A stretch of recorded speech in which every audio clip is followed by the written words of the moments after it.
di décortiquer li gën a fës ci wàllum actualité ñu ñëw nag ci mbirum assemblée nationale keroog vendredi ak doon suivre un peu ce qui se passe au niveau de l' assemblée nationale d'abord sa jàngat pour la forme naka nga ko gisee. waaw am na solo.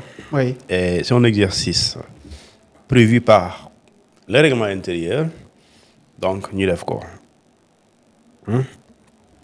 lu am solo mooy.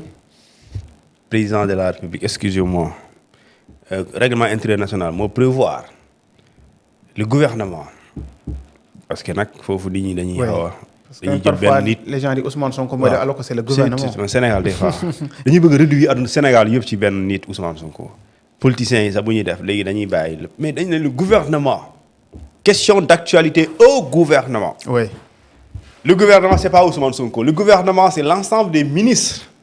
Et c'est Ousmane Sonko qui coordonne. Qui est le chef. li ñu tuddee moom moo nekk le chef du gouvernement. léegi ñu ne la le gouvernement les députés peuvent adresser des questions orales ou des questions d'actualité au gouvernement ou aux membres du gouvernement qui sont tenus d'y répondre qui sont tenus loolu la ko texte bi bindee.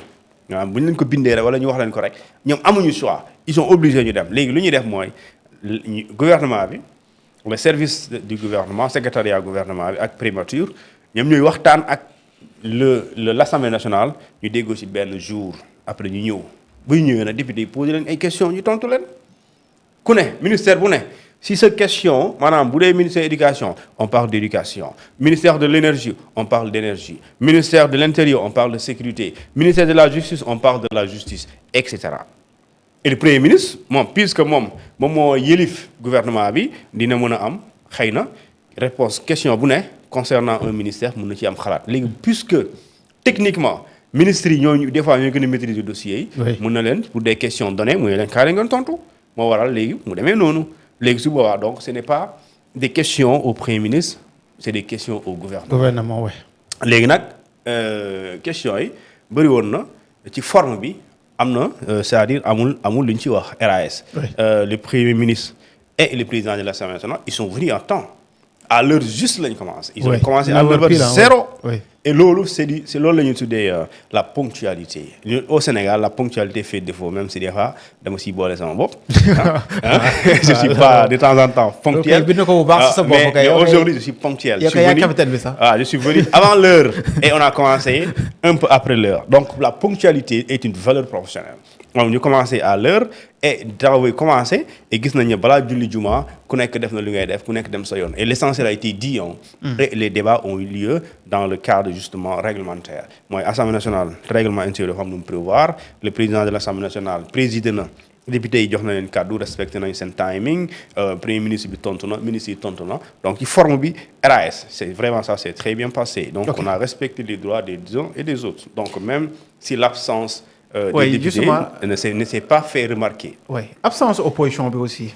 parce que l'opposition. est-ce que foog loo ne war nañu gën a parfaire justement. c'est pas toute l'opposition.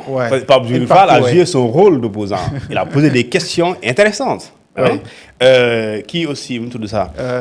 comment il s'appelle Tafsir Thioye a posé des questions importantes. yoo xamante ne nous on attendait des réponses par rapport à ça. donc loolu je pense que politiquement nag Assemblée nationale mënul ñàkk loolu mooy sànnante ay pic. dinaan ko way ngeen bàyyi seen yambari affaire yambari donc loolu mbirum politique la moo tax après Ousmane Sonko da koo tontu politiquement mooy que ne yambar mooy góor boo xamante ne fu mu waxee jooy donc loolu c'est des questions politiques mais après yàggu fa yàggul ci loolu parenthèse la mu duggaat ci essentiel bi donc wax ñoom ci lu ñu nekk ak fan la ñu bëggee wu Sénégal ak nan la ñu nar a liggéey ak Sénégal c'est ça qui est le plus important donc à l'Assemblée nationale mënoo éviter député di sànnante xeer di jamante ay pic moom ak gouvernement bi parce que naturellement ay wujju lañ quand je dis wujju mooy c'est des adversaires politiques donc kii il est dans le pouvoir yow tu es dans l'opposition yow li da nga jàpp ne opposition nu muy doxal yow du noonu mooy sa yoon donc mënoo d'accord si yenn bëri ci li ngay doxal parce que constitution moo ne le gouvernement mooy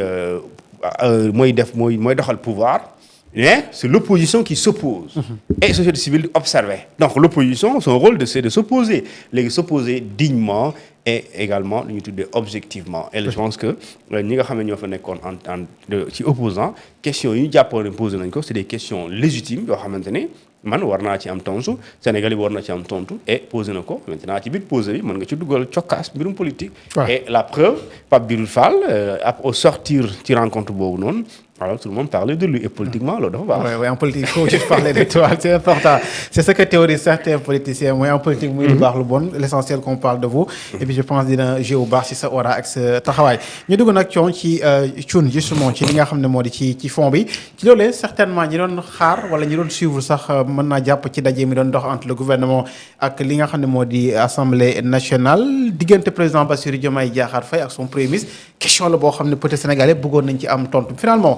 tontu bi ci Ousmane Sonko tontu même si que abut laaj bu ci cëpp mooy que ñi yaakaar ne problème toll na foo xam ne du ñu waxanteeg du ñu toog il se trompe beneen bi jàpp na ne am na diversion sur le plan politique mais moom dafay liggéey li nga xam ne moo di Sénégal tontu boobu lan ngañ ci mën a décrypter ci wàllum xayma ak ci wàllum jàngat exactement et lan la fa bëgg a wax expliquer concrètement. waaw xam nga il y a l'État il y a la politique. oui alors Ousmane Sonko quand il dit je ne travaille pas pour le président Bassirou Diomaye Faye, je travaille pour le Sénégal.